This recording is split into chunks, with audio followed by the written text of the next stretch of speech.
No, not that Nope, one. wrong one. Is it intro final? Yeah, you want to do it this week? Sure. No, do I have to go 50% volume? No, go full volume. Go full volume. Full The intro's volume. a little quiet. Okay. I'm gonna start in just a couple seconds. You guys ready? Yep.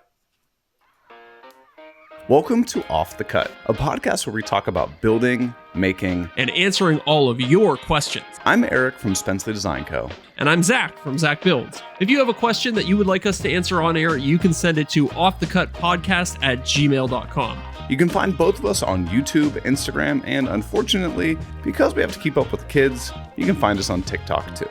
All right, now let's get into the show. Give yourself a round of applause because you've just entered Off the Cut episode 93. Ooh, that's a nice golf clap.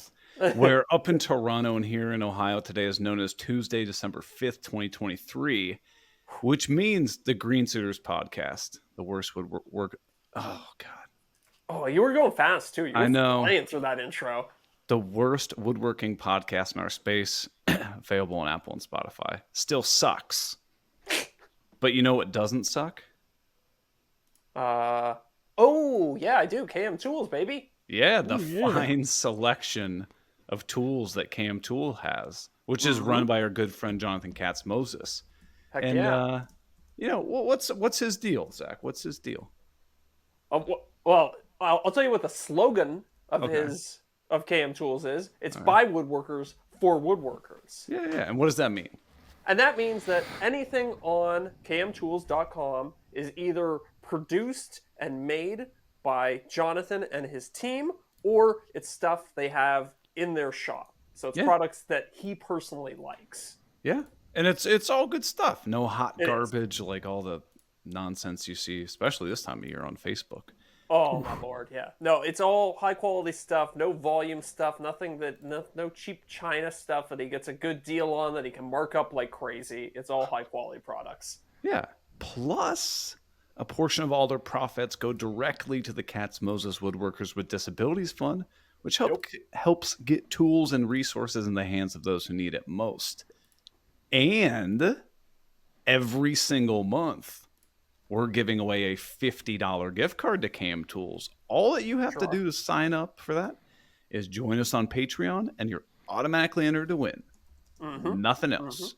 So huge thanks to Jonathan and KM Tools for sponsoring the show. Yes, definitely a huge thank you to him for that. I talked to our winner from last week, Chris, who got himself a rotor plane. Yep. A rotor plane Pro, I should say. Yes, the new one.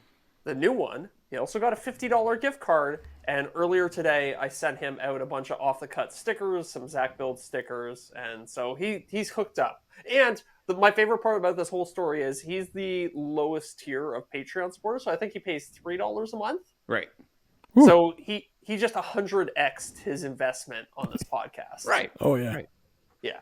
Oh, Derek, dial your volume down like 1, Whoa, too hot. 2. You're coming in a little hot. Was he a little hot for you, Zach? A little bit. Yeah. Okay. But I It like wasn't it because bad. sometimes Yeah. Derek's a little quiet, so I figure maybe it's better to have him. He's like it's equalizing for all those other episodes where he's a little quiet. You know what? You know in Seinfeld they have the one character that's the close talker. Yeah, Derek's the quiet talker. the quiet talker. Yeah. Wait, isn't there a Seinfeld episode about that too? Like a whisperer, right? Yeah, is it George is dating a woman who's a really quiet talker? I think so. Yeah. Have you ever met a quiet talker in real life?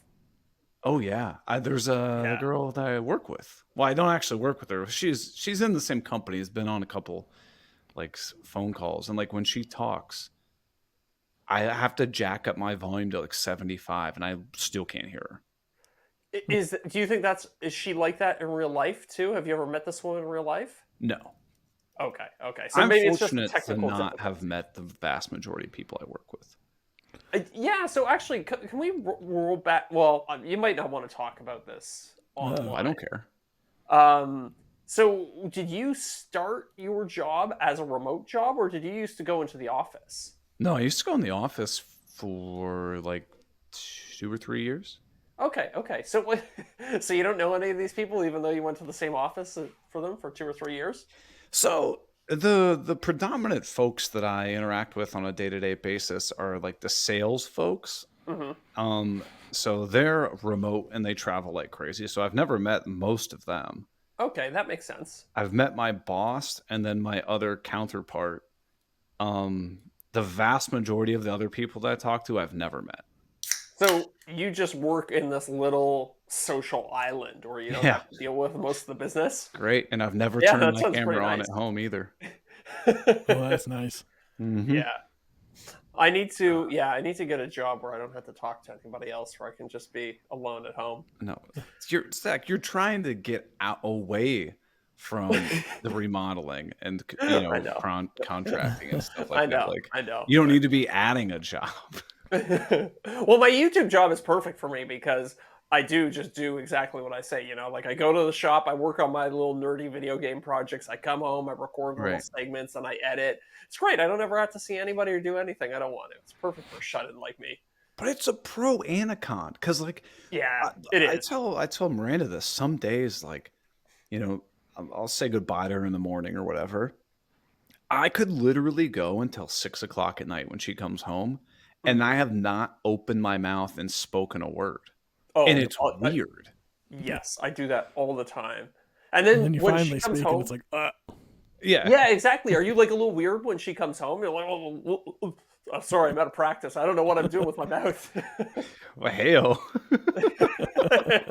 No, but see, it's weird because we always talk about it. She's like, she'll come home and she's been talking to people all day, so she's like, Yeah, I just need a breather, and I'm like a puppy. I'm like, people, like I'm so yeah. excited, right? Well, I was saying this to Scott Walsh, I think, on the week you were away. I find the days when I talk to the camera, like if I'm in the shop and I have to film a lot of stuff Oh, talking to the camera, yeah, I find that kind of draining of my emotional energy. Like to me, that's almost the same level of exertion as talking to a group of people. Because I guess in my head, I'm like kind of pretending it is. right, You know right, what I right, mean? right. So I find on those days when I come home, I'm like, I just want to be alone for a little bit. But on the days when I'm just home editing, when Sophie gets back from work, I'm like, yeah, let's talk, let's chat. Yeah, I'm lonely. it is draining to, especially it's like a talking head video, like the one I Oh put yeah, out that's still going bananas. I don't know nice. how, but I'll take it. Um, nice rebound. Hmm. Uh, dude, when I was like talking to the camera, it's exhausting Yeah. because if I just sit there and I'm like, so the next tool is this, Mhm. like you have to be. Bring that I energy. mean, I hate to say it, but you're putting on a performance, Yeah, of yeah. course you are. I mean, at the very least, you're presenting. Like you have right? to like put a little energy behind it. Right.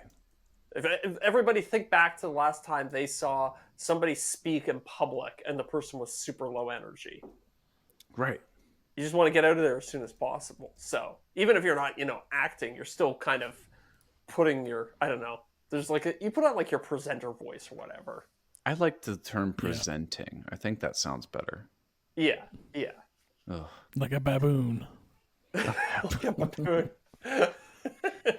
That's right. There are a lot of actors out there. You know what a synonym for actors is? Uh, no. Presenter? Green Suiters podcast fan. Oh, Got 'em. nice. Well, we got some things to talk about. First Okay. thing, some admin stuff. Oh, on air admin stuff. So yeah. Derek did some research for us, and if you guys recall, a couple episodes ago, we brought up the idea Oh yeah, of getting yeah. Gary Busey's son on the Yeah. show. Jake Busey. Jake Busey. So Derek, you looked it up, and I know Yeah. you're pulling it up right now. What are his rates? So if we want to get Jake Busey on the show, Gary Busey's son, what are we talking? Well, you said to start, so there's a publicly advertised rate. We're talking about cameo.com for everybody who's Yes. like a couple episodes behind. We're talking about cameo.com. You can pay C and D and F list celebrities anywhere from, I don't know, $10 to $1,000 to give you personalized messages. So we thought it would be funny if we got Jake Busey to, read the intro or do something related to the podcast. But then Derek looked into it more. So there's 2 tiers of rates. There's like the normal There. one. If you want to just get him for your friend's birthday, it's whatever it is, like $79. $69 right now. Nice. But if you want it Personalized for video. if you want it for a commercial product, which technically this podcast would be, then what's it start at? $4,999 for a 15-day license. Ooh. So apparently Jake Busey doesn't get out of bed for anything less than 5 Gs. So would that We mean can that we get would somebody for under 100. Oh, okay. Who can we get for under 100? Who? All right, so I got to sort them. I don't know off the top of my good. head, but All right, sorting get back to us. It's So- going to be funny because you're going to have to list 10 names before we strike on one Not that gonna any know of any us of them. knows. I think some even of if- these people might be dead. How does it? They're just impersonators. Paul probably. Abdul, Larry the cable guy. Hankin, the upstairs neighbors from Friends, Mr. Heckles. Oh, really? I think he passed away though, I mean, because he's listed as free. that doesn't make any Yeah. sense. Yeah, I don't know. Cameo. So I think seems if like a the- scam. I think if the account goes unattended for a certain amount of time, it just defaults to like a lower tier. Oh, interesting. Okay. That's Get Who's, Cranky Santa, Cranky Santa. 45. Everybody knows Cranky Santa. I was like, I don't know who this is. That was my sarcasm. That was sarcasm. Sorry. But anyway, even if we did get $5,000 for Jake Busey's, intro to the podcast, it works for 15 days. So would we have to take the episode down after 15 days? Yeah, Or edit that's that a great part out, I question. assume. Yeah, something like that. Huh? Do you think we could get enough listens in 2 days or 2 weeks to make $5,000? No, we would. I tell you what, I will make this a personal pledge. If we can get 1,000 patrons, we will get Jake Busey on the podcast. Okay. What about? Okay, hear me out here. What about if I paid Jake Busey to do a birthday shout out for my friend Eric, and then we played that on air? Is that? Ooh. Are we loopholing him there? Working in some gray area. Yeah, I think we're gonna need to get a lawyer involved in this. Yeah. Yeah. Well, get back to me on that one. Okay. We gotta know. Derek, just real quick, I gotta know: are there any recognizable names for under $100? Man, I really don't see anybody I recognize. Okay, that's not shocking. Jason Ben on there? Ronnie Fulton? Shockingly, no. Are there- Ryan Sedgwick. Can we see if there's any woodworking YouTubers on Cameo so we can roast them a little bit? Oh, I man. think Jason is. Bird Moth. Let's go back Bert- to. that seems like actually on brand for him Right. because he would probably actually make a fair bit of money doing that. People I like think I looked at his just out of curiosity, and one of his pitches is like, "Do you want me to like send a message to somebody and tell them that your dog died? I'll do that." And like stuff like that. It's pretty funny. Pretty funny. Yeah. He's got No, some. he's on there. undervaluing himself. He's only 34. Does he have a commercial rate? Ooh, that's a good question. Let's see. Page is loading. Everybody at home just We listening. better get a Cameo sponsor for how much we're doing on this. It We doesn't come should up. set up our own Cameo. Just like the three of us will. So this perfectly segues into one of the things I wanted to talk about tonight. Okay, let's do that while Derek's looking up. No commercial rate. No commercial rate. Yeah. I have to stop spreading myself so thin amongst so many things because this week I've been so like just busy and stressed out just trying to work on this, and then I'm halfway through this one thing and then I'm like, oh, I'm actually going to pivot over here, and like, dear God, I need to focus on one thing and just move on. Yeah, Oh. yeah. What are you getting hung up on? What are the things taking up your time? Right? Is it projects or is it different media outlets? So I started designing a new router table because I told you I wanted to like Cool. do like a shop made router table. Yeah. Got like halfway through that, and then I'm found out I'm getting a new miter saw. So then I was Okay. like, oh, well, I should design like a miter saw station. So then I started designing that. And then I got to thinking of, huh, what if I like 3D printed some like rails that hold like Festool sustainers so I don't have to buy them? So then I started, designing these rails. And then I ran out of filament. So then I reached out to Drew Witt and was asking him about filament. And then I started Mhm. researching filament. And then like, see, you see what I mean? I'm just Yeah, like, yeah, I yeah, start one thing, don't finish yeah. it. And then I have this Mhm. big old pile, all of things that I need to do and get done, but I'm not getting to any of them. Yeah, I'm at kind of maybe in a semi similar position right now. I got a bunch of things in like half finished states. Right. This is why I try to just do one thing at a time. I I try know. not to start a new project until the old one is done.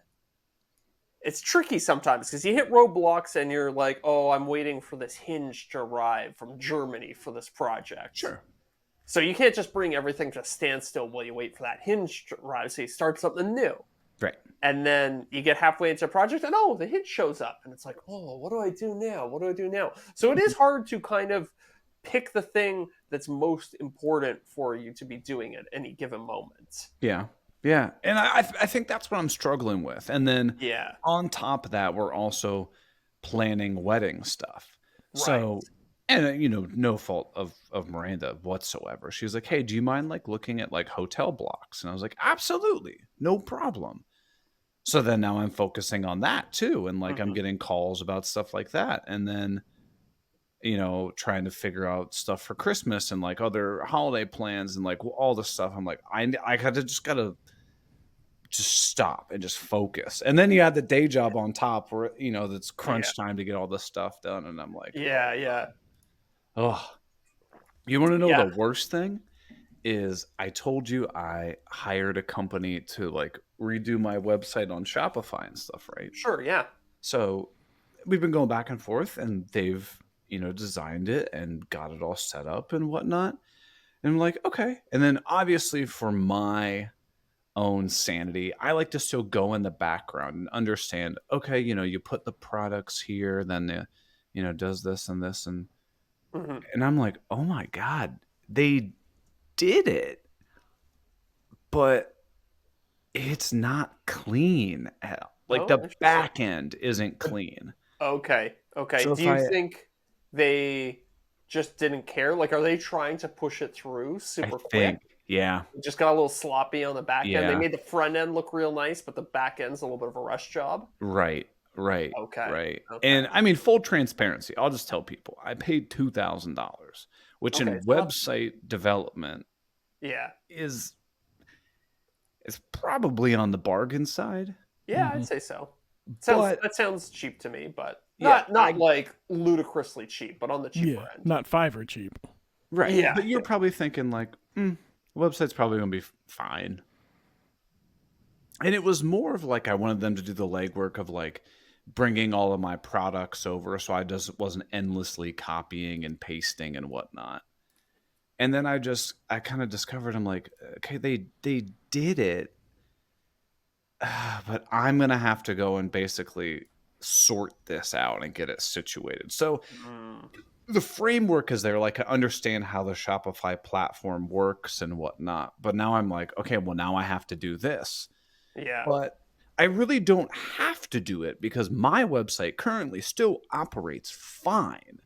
Yeah. But it's something that I want to push myself to. So it's like, Is this one of those things where you can be like, "Hey, look, I'm happy with the design of the website, but could you clean up the back end? I'm even willing to pay like an extra $500 or something like that. That way it's off your plate, but it still gets done." honestly, at this point, I'm just like, I'll just do it. Yeah. And I know That's that's fair not enough. necessarily the best way to approach it, but it's just like I tried to offload it to somebody, they did poorly.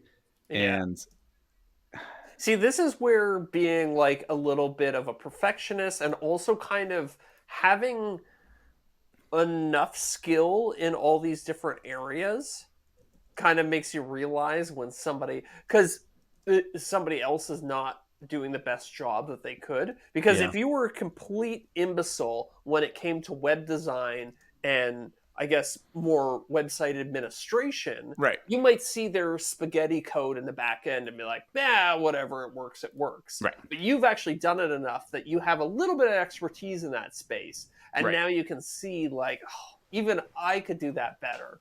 So Right. you've kind of screwed yourself by being too smart. I know. And like I wouldn't even consider myself great at it, but like, you know, I understand like the collections and sub menus and sub collections and all that kind of stuff. They put all of my products just as in one thing. Right. Oh, And I was like, but if somebody like wants to like sort Sort. like you go to Old Navy and you look for a pair of jeans, right? You're like, Yeah. all right, I want to sort it high to low. Nope. Yeah. Interesting. Like it was just so I'm frustrated by that, but I've cleaned up a lot of it. I've pretty much basically fired them today. I was like, I'll take it from here. Thanks for your time. I'm gonna unlink you guys as like an admin on the account. We're done. They're like, can we set up a call? No. Okay. Did you give them a chance to fix it? Did you express your unhappiness, or were I you did. just so? And they're And like, well, the website functions fine. We found that that's the most optimal way to set it up. And I'm like, oh, fuck off. Oh, For okay, you. there it okay, is. Explicit. okay. Oh, there we go. Now we're all free to swear from now on. Right. Yay! Those fuckers. Yeah. I mean, and I think you're totally right. And this is my airing of grievances. Yeah, I think you're totally right. I got what I paid for. And truly, if I wanted a good website that was really set up well, I probably should have expected to pay $5,000 to $10,000, right? Yeah, I mean, I guess yeah. Like that dude's in the comments right now. He's a web developer, and he was saying, kind of 5K Canadian to 3 to 5K Canadian is his kind of range. Okay. Yeah. And I don't even know if that includes a store or not. So Right. Right. yeah. So you live and you learn, right? Yeah. Look, you got at the very least, you have a website you have a nice design for a website, right? Right.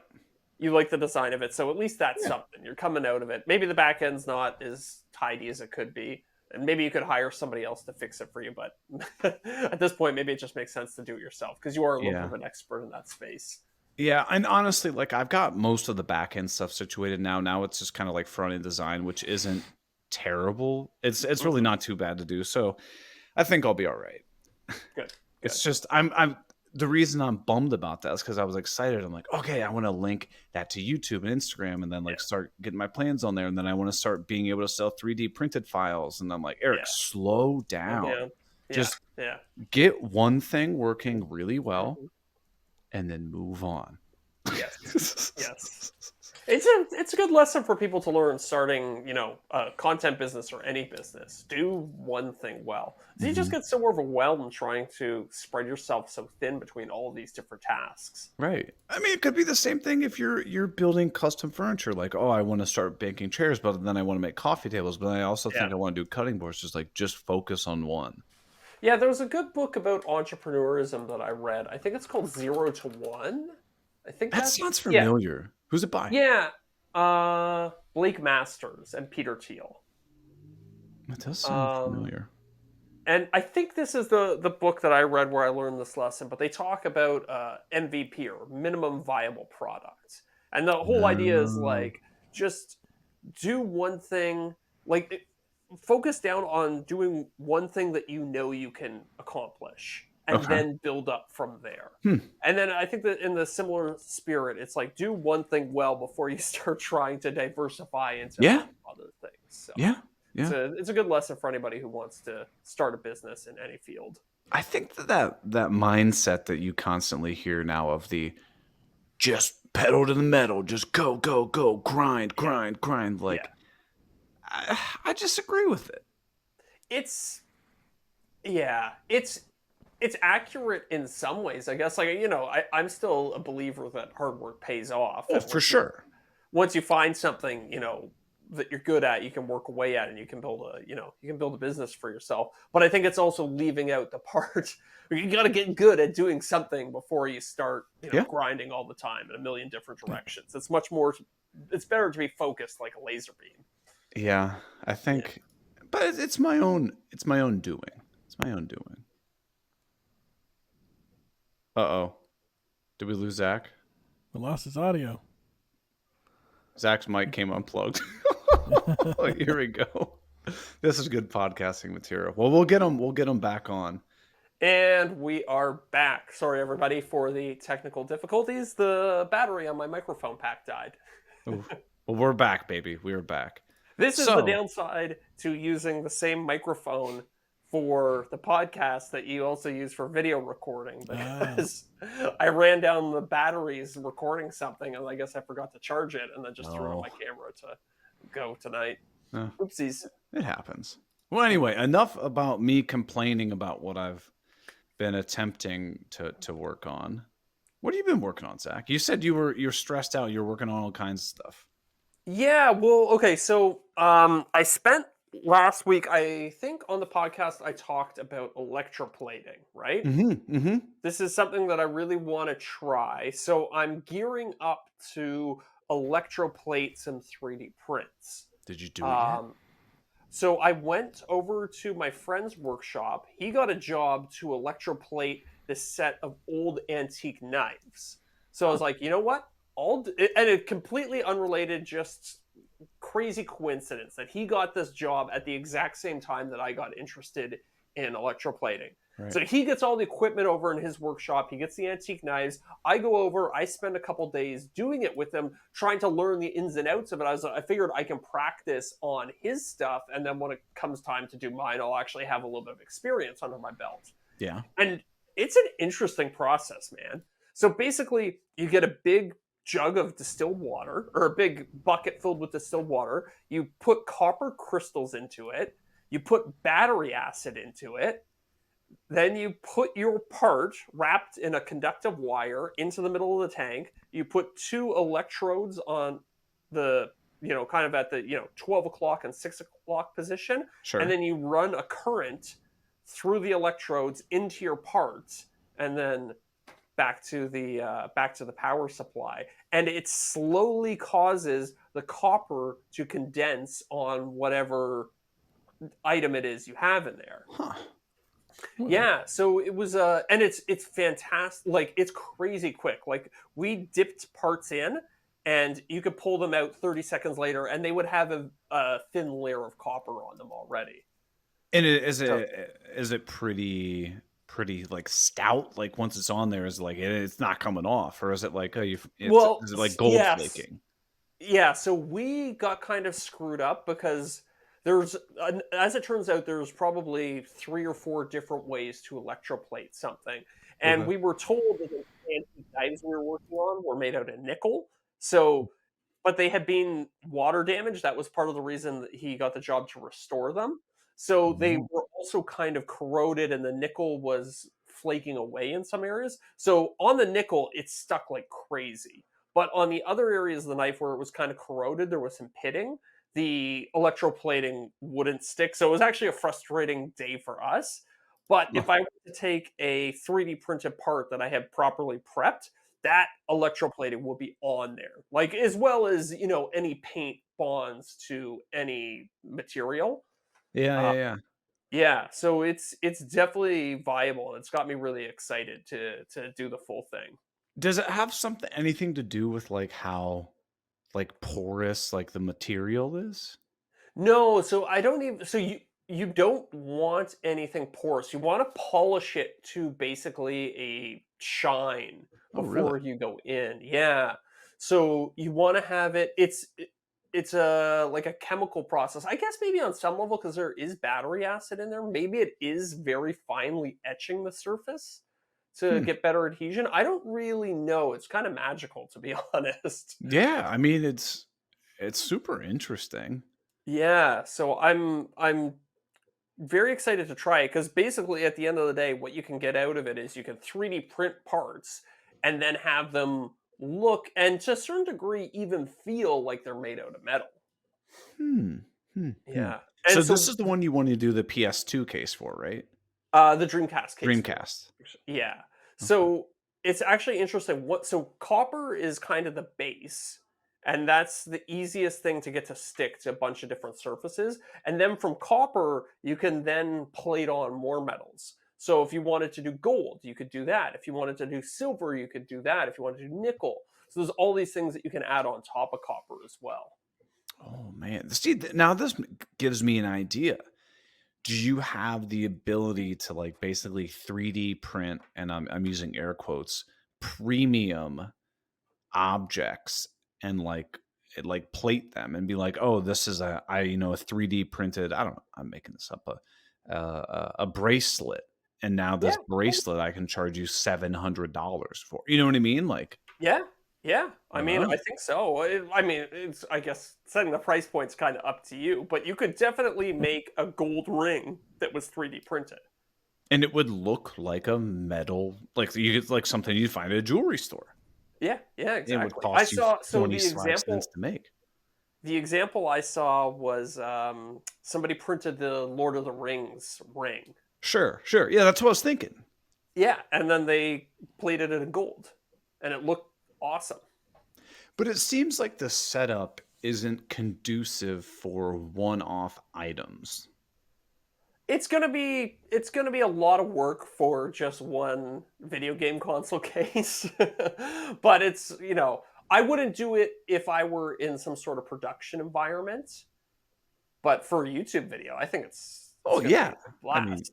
you're doing it for the video. Like, so Yeah. let's hypothetically say you 3D printed 1,000 rings and you Yes. wanted to plate them all. Would there be a way that you could like batch it Oh, and like, oh yeah, for sure. You could do like 50 at once. You okay, could just okay. thread a copper rod through them, If it and then fits in the just vat and they don't touch, right? exactly, yeah. No, if they did touch, would they potentially fuse together? Yeah, that's Yeah. kind of the risk you run if they might Um, potentially fuse together. and you have no risk of it fusing to the wire itself. Not in the limited bit that I did. Okay. I think if you there are so there's it's interesting. You can vary the amperage and the voltage of or sorry, Scott Walsh would kill me. The current and the voltage that you're sending through it, and that will affect the speed that the copper plate builds up on the surface of the thing that you're plating. And if you go too fast, you can end up with these nodules and stuff. So there's always a trade-off between artifacts on the plating Right. and the speed at which you do it. So the faster Speed you're and plating, the precision. more like yeah. So the faster you plate, the more likely you are to end up being fused to the wire or to another Mm. nearby object or something. That makes sense. It's just like 3D printing, the faster speed you print at, Yeah. there's a trade-off of quality the faster you go, right? Yes, Mm. definitely. Makes sense. That's Yeah. interesting though. Yeah, I'm pretty pumped to try it. I just ordered all the chemicals and stuff that I need. It was about $500. It was kind of annoying, but What are you gonna do with this whole setup once you're done? I don't know. I don't know. You do it in like a 5-gallon bucket, so I'll probably just put a lid on it and put it into storage for a little bit. But Does I don't that know. stuff Maybe have like a half-life though? I don't know. That's a good question. Not to my knowledge so far. No, it doesn't. But we'll see. Maybe I'll crack it open to use it in 6 months, and I'll be like, "Damn, I had to buy new copper crystals or whatever." Yeah, there'll be a goblin or something that grew in it. It'd be a Yeah, Demogorgon yeah, yeah. or a Green Suiters podcast fan. Mhm. Available on Apple and Spotify. Well, speaking of people who hate the Green Suiters podcast, our top tier patrons are back Oh yeah, this week. We want to give a huge shout out to Chris from Black Forest Creations, sure do. Josh at Freedom Workshop, Mhm, Dadu, and of course, mhm. Corey Duvall. Yep. And if you want to support the show, get access to the after show, get your crack at winning that $50 gift card every single month, just go to patreon.com/off the cut podcast. And That's right.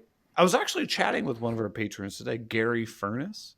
He Mhm, said mhm. that he's been Top tier. having, huh? Top tier, right? Well, so he was.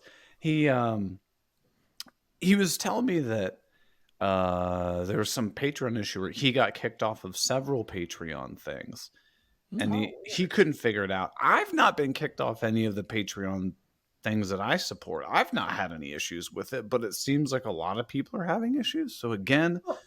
throwing this out there, if anybody is like, hey, I used to get the after show, it's not popping up anymore, just check on Patreon, see what's going on, maybe update your billing. But if you want to cancel, no harm. Just want Yeah. to throw that out there. Throwing it out there. Well, Patreon's such a messy program or platform. oh, it's a nightmare. But it's, I mean, honestly, it's the best for this and putting out the after show because we have fun doing that. Mhm. But let's see what else we got going on. Well, what are you working on? So, still working on the website. I'm working Yeah. working on the miter saw station. I'm working on the router table. I'm working on all that kinds of stuff. But I want to ask your guys' feedback. Oh, okay. Would you rather talk about the router table or the miter saw station? Let me hear the miter saw station. I want to. Yeah, Can you let's say do it. which new saw you just got? Yeah, it's the cordless Festool Capex thing. Oh, okay. So you're going to run a cordless Yes. saw in your shop. That's why I was so excited about it, because I don't have to run power to it. I just keep batteries in it, and I'm just ready to True. rock.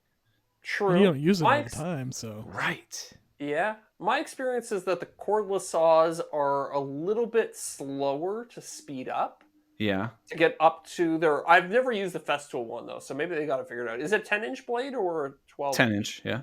10-inch, so it's a little bit smaller. Well, I don't know what your old one was. no competition mitering for you. Yeah. Oh, what? Oh. Yeah, No- you're no not going to speed be able to running do it. any. Yeah, you can't. Do Oh, any yeah, speed speed running running. with a miter saw. But you hate miter saws too. I forgot that little I detail do. about you. Yeah. I do hate miter saws, and that's why I'm interested to see if I can get this in there and if I enjoy it. But the question becomes, do I go through the whole rigmarole of making like a miter saw station when I'm not going to be in this garage for a year from now? I won't be in the garage. Interesting. Well, you can always make one that you can take with you, or you can use for something else, right? Let's be honest. A miter saw station is just a bench that's got a It's little two cutout cabinets, for a yeah. miter saw in it, right? Yeah. So worst case scenario, you build a little insert later to fill in where the miter saw used to go, and just use it as a regular workbench. Or it becomes yet another video I can. Here's what I learned from my first miter saw station. Yeah, exactly. Yeah, you bring it to your new place, and then you add more wings onto it to extend it out further. Yeah. So, So what do you need? What makes a good miter saw station? Like, ooh, good Oh, question. you know what? I think that's your video. You do the first miter saw station, but you do it as like a beginner intro, like Yeah. plywood had one. style miter saw station. Yeah, just like a basic one that is obtainable to virtually anybody that's in their home shop. And then for your next one, whenever you get the home, that's whenever you redo it, but you do it as like a the bigger here's what I learned that I needed. Like, Yeah. I'm not building out the ultimate miter saw station because I've never had one. Yeah. So I'm kind of bare bones in it, and then seeing like, this drives me nuts. Oh, I wish I had this. Ooh, Yeah. it's not a Then bad you get idea. two. Yeah. You get two I miter would saw s- builds out of it. And Yeah. 2 plans. Yeah. And 2 sets of plans. I would say you need some sort of stop block system. Okay. T-track with a stop block on it. Cam Tool stop block. Yeah, Available at Cam camtools.com. Do you get it with your logo on it, like Yeah. everybody else has been getting? You need a little basket to hold a pencil, a set of safety glasses, and a tape measure. What else do you need? You need Cup some, holder. yeah, a little cup holder. You need a little cutout so you can run a dust collection hose up to the back of it. Ooh, yeah. But man, see, that already raises problems because I have my shop vac underneath my workbench. yes. So would I move it to underneath the miter saw, and then whenever I need No. to, or do I have to buy another shop vac? No. What you do is you build an extension hose into the workbench, and then you have like a nice convenient place where you just plug in Just jam it in there. just jam it in there. Do you That's not have a the bad you idea. you have the Festool dust extractor, right? Yes. Does it Yes. have Bluetooth or something built into it and it talks to the saw? Yeah. Yeah. So you don't have to worry about actually like turning it on every time. So you just Right. need to plug in the hose somewhere. So make like a hard pipe that goes from the dust collection of the miter saw down to the bottom of the saw, somewhere that's nice and easily accessible, and then you just plug the Festool thing in there. It's not a bad, because like, yeah, that's not a bad idea. Because like Derek said, I mean, I'm really not going to use the miter saw that often. Yeah. Or Yeah, I during the don't have times I my use it, do I just run the hose across, a 3 foot gap, and then yeah. just, it's going to look like hell, but That's basically what I do every time I use my miter saw and I want to hook up the dust collection to it. all right. What else do you need in a miter saw Does it station? does it come on like the portable stand, or is it just the miter saw itself? I don't know if they're sending that to me. If it comes on the portable stand, I'm just keeping it on the portable stand, probably. Is it one of those ones that you can like break down and like Yeah. fold up into dolly almost? Right. Okay. Interesting. Yeah. Huh. So, Talk to me about the saw. Is it on bars? Like yes. is it just a Capex but cordless? Right. Okay. Okay. So it's on the bars and stuff. It takes 2 batteries. I've used it at the demo units. It seems like it works super, super well. So I'm excited. Test I it out, used put it it in the shop. for like a half second at the show that they did here in Toronto. Yeah, it looks like an interesting little saw. So they're sending it to you? You Yeah, have to pay for it? we're doing some sort of campaign in either December or January for it. So Mm-hmm. yeah, I Neat. don't know what'll come with it, but we'll see. We shall Interesting. see. I don't know. I like So it. let me ask you this. Okay. I know I want to have some sort of place to be able to put like the little sustainer bins where you have your screws and stuff like that, because I like those. They Sure. organize them. It's the same as like the Milwaukee like pack out boxes where they have the screw bins and stuff. Mm-hmm.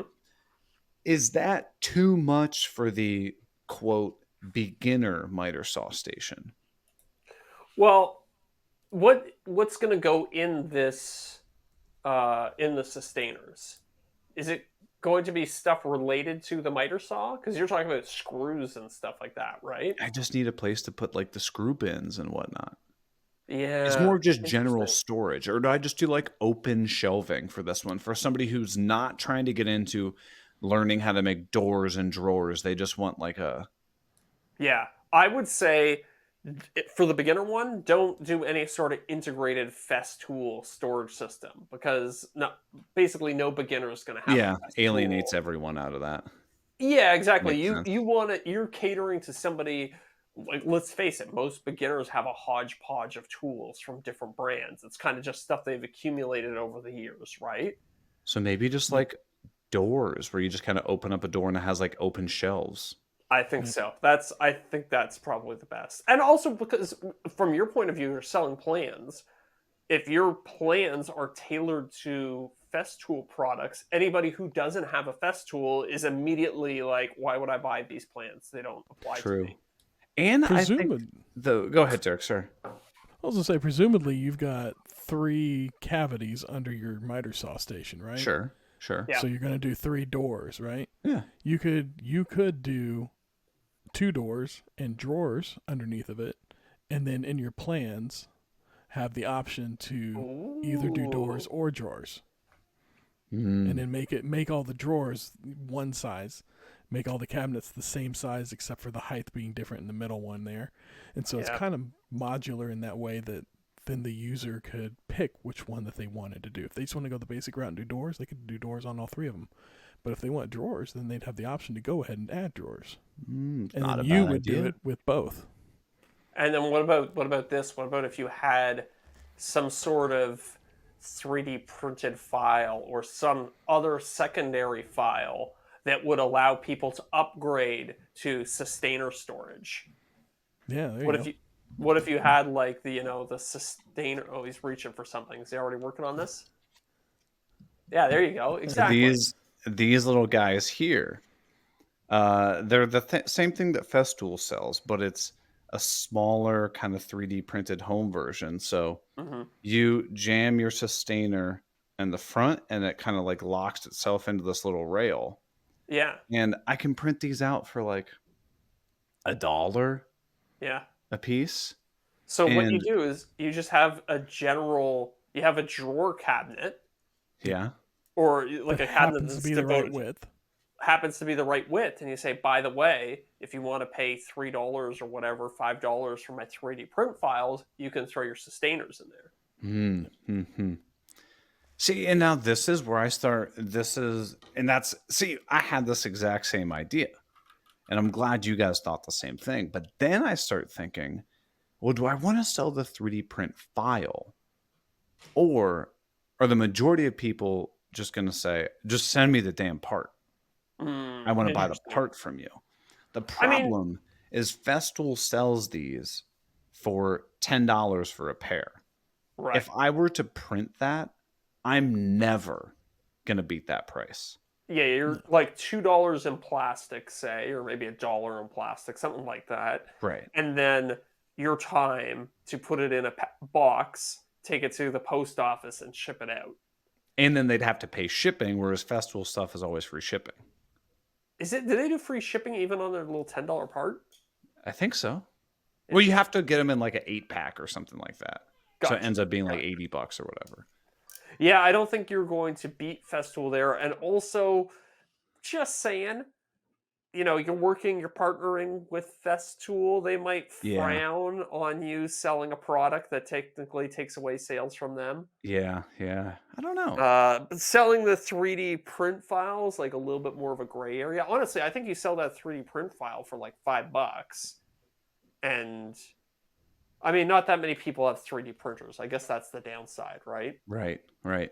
Yeah.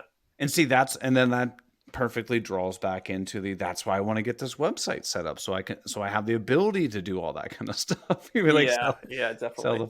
the files and the prints and whatnot. But yeah, I don't know. There's so much going into the miter saw station where like I know that if it were me, I want to have like a laminate top on it. Okay. But I also think laminate is very challenging for that beginner build. They're like, oh, I don't want to do with this. So I just get black melamine and move on. Yeah, I mean, I would. How do you package this as a video? It's an interesting question, because if I were going to do my own miter saw station, well, I did, and I have laminate countertops on it, Right. right? Because I wanted it to be smooth sliding. It's almost like you want to say, but like you want to do the video, and you want to be like, if you don't want to go to all the effort of doing this, then just buy black melamine at Home Depot True. and slap it on there. So is the black melamine just going on plywood? I'm assuming. Oh, you mean the laminate would go on? No, the laminate. Yeah. Yeah, it would just go on plywood. Yeah. Yeah. So you build it up as plywood, and then you say at this point, you can stop, and you have plywood, and you're good to go. But if you want to take it up another notch, you get this melamine or whatever, or laminate, and then you got a nice smooth surface. Yeah, I guess. Spin it as like an upgrade. My biggest struggle with it is how much time do I sink into this, knowing that it is only going to be a short-lived thing. You know what I mean? Yeah. Yeah, I often think about these types of projects, and the math always comes down to how much time is this project going to save me over the course of my woodworking career. A properly laid out miter saw station might save you some time here and there, Right. but then also you have to balance that against the amount of time that it's going to take you to build the thing. Right. Yeah. And then if you also make it into a video, well, you've just doubled or tripled how long it's going to take to do the build. So, yeah. And do you think that's... And then, is that how going to much are you going to use it? I know. Yeah. And then will that video perform well? Because there's a lot of videos out there about miter saw stations. That's why it almost seems like to have a miter saw station video that actually does something. It needs to have that like wow factor to it, right? Like sliding left and right. Right. Yeah. Like look at Scott Walsh's last last video. He made it, he put it on gliding tracks and everything. So How did it do? Did it perform well? I think I think if you talk to him, he might not be super happy about the results. I think he's like mid 100,000s. I'd be happy with that. Yeah. If I hit 100, I'm pumped. Yeah, 113,000 in 3 weeks. It's not bad. Yeah, it's not bad at all. So yeah. So there's an audience for miter saw stations out there. I know I've seen this miter saw station in real life. I think he's probably invested a metric boatload of time into this. So I don't know how happy he is with 113,000 views. Right. Because that's like 100 to 200 hour workbench right there. I almost might frame it as like, I've never had a miter saw station before, which is true. I don't know what I want out of it. Like, invite people to just leave tons of comments. Oh, you should add this, should have added this, should have added this. And I think people might like that. I don't know. Yeah. Oh yeah, make the basic one and then ask for feedback, participation, and then you use it on the next one if you decide to do it better next time. Yeah. Interesting. Yeah. You need a bit of a hook though. Like, what's the hook? Right. Because can you say like beginner workbench, I want feedback in the title and have people actually click on it? I don't know. I'm going to say the title is going to be, I finally admit it, I was wrong. And so it's going to be like the whole time I'm talking is like, I've been saying you don't need a miter saw. Like, it's not going to work out for me. And I decided it's finally time to see if I'm right or wrong. I'm building a simple miter saw station to kind of test it out, test the water, see what features I like, see what I don't like, and see if it's actually something that I stand by saying they still suck, or if I'm wrong. Do you think that's actually a good title for... So I had a video that I titled that a long time ago. Sure. And it performed horribly. And it was a different thing. It was on a crappy video, so the performance might have been more related to the contents of the video than the actual title. But consider it from an outsider's perspective. If somebody's never seen your channel before and that pops up in their feed, and it's the title's just admitting I was wrong, they're like, well, I don't know who Eric Spenceley is, so I don't really care. Valid. You know what I mean? You need to have something that's like somebody's never heard this tool. Somebody's never seen a Spenceley Design Co. video before. Why are they clicking on that? Yeah. Something maybe, maybe you go along lines of like, I refuse to use this tool, but boy, was I wrong. I wrote off this tool. I said I would never use this tool. Yeah. That's definitely, I think, moving in a better direction. Or I would never use the most popular woodworking tool. Ooh, yeah, there's definitely something there. Yeah. That's intriguing. Yeah. But do you like the overall sentiment of the video? Kind of like talking about the fact that, like, I'm gonna, over the next several months, gonna see if it's actually something I like. And then if I do, I'm gonna invest in the ultimate miter saw station. There you go. It's interesting because I've kind of stopped. Remember when we were listening to Cam from Blacktail talk at Workbench Conference, and he said he stopped saying anything self-deprecating in videos. So I've kind of moved away from talking. I think we both have a tendency to do this. We both kind of play up the fact that, we're not experts. I see what you're saying. And I think that's a good thing to feel and to have internally, but I'm not sure it necessarily performs that well in videos. Humility works if you don't broadcast it. Yeah, like you can't wear it too much on your sleeve, because then the audience is like, well, why would I listen to this guy, or why would I? Yeah. Valid. That is. I wanted to show you how to make a very bare bones, like, miter saw station. Like, anyone can do it. I think that is a better angle to approach. Like, I'm going to show you, like, this is the ideal beginner miter saw station. You know what? So sorry, go ahead. No, you go. I was gonna say I would almost maybe even not.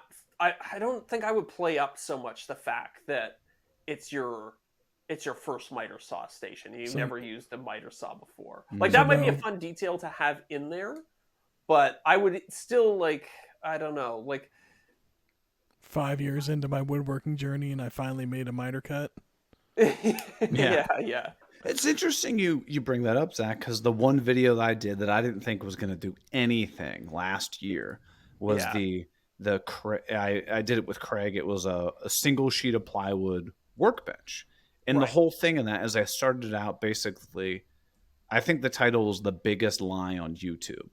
Yeah. And the whole, like, I started out with like, you watch all these YouTube videos on, you know, making workbenches and they require just boatloads of tools and shop space and stuff. I'm going to, you know, but that's the biggest lie. I'm going to show you how to make this workbench with literally just a drill and a circular saw.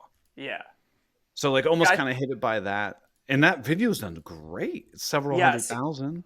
See, I think that's a stronger hook for video because that appeals to the audience. It's you know, you're creating this entry level workbench that anybody can make. Yeah. Like that appeals to a wide audience of people. Whereas the video, I've never made a workbench before, so I'm going to make a crappy one, and then in 5 months or 5 years, I'm going to make a better one. It's kind of like, well, I'll skip this video and I'll just watch the one in 5 years when he makes the really good one. No, I'm genuinely, thank you for your feedback. I didn't think about that, and it makes perfect sense. Yeah, but at the same time, like the miter saw station isn't necessarily a beginner project either. True. Yeah. I don't know. Like mobile miter saw stations, like a flip up wing one, like those go bananas. Yeah. Well, yeah. I don't know. Maybe once I get the saw, I'll like kind of, you know, set it in the garage, kind of, you know, see how things work, see how things feel, and then see what speaks to me. Yeah. I would think on it a little bit. Definitely get the saw and like see how it feels in the space. Because like you were saying, like it might even be. I mean, maybe a better video would be like, should you build a miter saw station or should you just use the little stand that it came with? Oh. Or, you know, I don't know, like John Malecki always does those, you know, DIY amateur pro. So you could have like the 3 levels of miter saw stations or something like Jesus. that. Do you know how long that would take? I know that's a big ask. Like that's a big video. Can I build it better than a 100-year-old tool brand can or something like that? Yeah, is a 1-sheet plywood miter saw station better than the stand that it just comes with? There you go.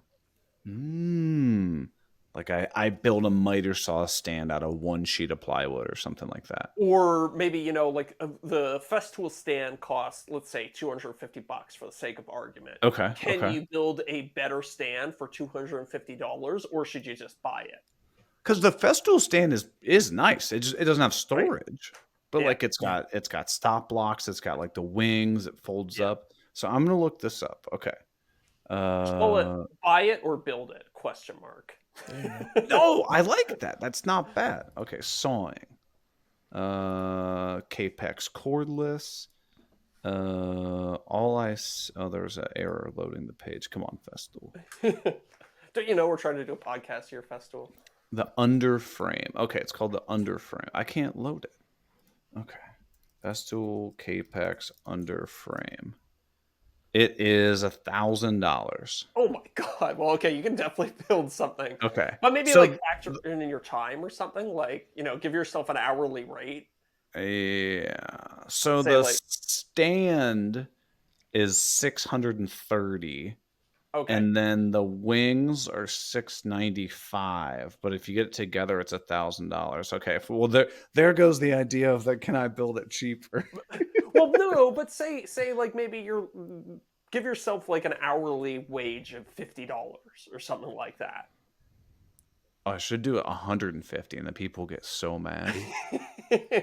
My time is worth $1,000 an hour. So let's see if I can build this thing in 30 minutes. All right. Ooh, that's not a bad idea. These are ideas to ponder. Yeah. Ideas to Uh-oh. ponder. Derek, I think they're coming for you. The police outside. I think they finally figured you out, man. You know what they're probably here for, right? The after show. There we go. Wait. Oh, yeah. Okay. I wasn't gone for that long when I had the technical difficulties, was I? No, you were like 2 45 minutes seconds. Okay. max. All right. Yeah, I guess it's after show time then, baby. Well, we're heading over to the after show because we got a deep dish pizza we got to throw in the oven. And we got some questions to answer. And yeah, we're heading over there. Everybody, thanks so much for listening. I know we have a bunch of new listeners because I did a giveaway in my most recent YouTube video. And it's through that Gleam service. And like you like get like sign up thingies when you click on stuff. Our listenership is going up again. Yeah. So welcome all the new listeners. Okay. Well, thank you for that. Now I got to do a giveaway on my channel where I also use the Gleam thing. You got to use the Gleam thing, man. Okay. Get us some new subscribers. Yeah. So everybody, thanks for checking out the show. We appreciate the support. If you want to support the show and get access to the after show and live chats with us and video calls, Discord, all kinds of stuff like that. Oh, and the Cam Tools gift card every month. Oh, yeah. Go to patreon.com/offthecuppodcast. For a $3 a month investment, you might end up like Chris, where you win over $300 worth of stuff. And if I'm not mistaken, that now puts us at what? Close to about 10 or is it $11 million in giveaways? We're getting 11.6. Okay. Yeah, carry the 3. Yeah, Derek's right. 11.6. We're up there. We're like Oprah, basically. You get a router plane, and you get a router plane. Everyone gets one. All right. Well, enough blabbering, everybody. We'll catch you next week, or we'll catch you over at the after show. See ya. All right. Alrighty. Any little questions? Oh, Dadu. How about you make it a really nice one, then donate it to Cats Moses' charity and get a write-off about it. You know what's funny? As I spoke to my accountant, and he was like, dude, you can write off like the expenses for it, but we can't like write off the value of videos and stuff like that. He's like, this isn't legal to do that. What do you mean the value of a video? Like, so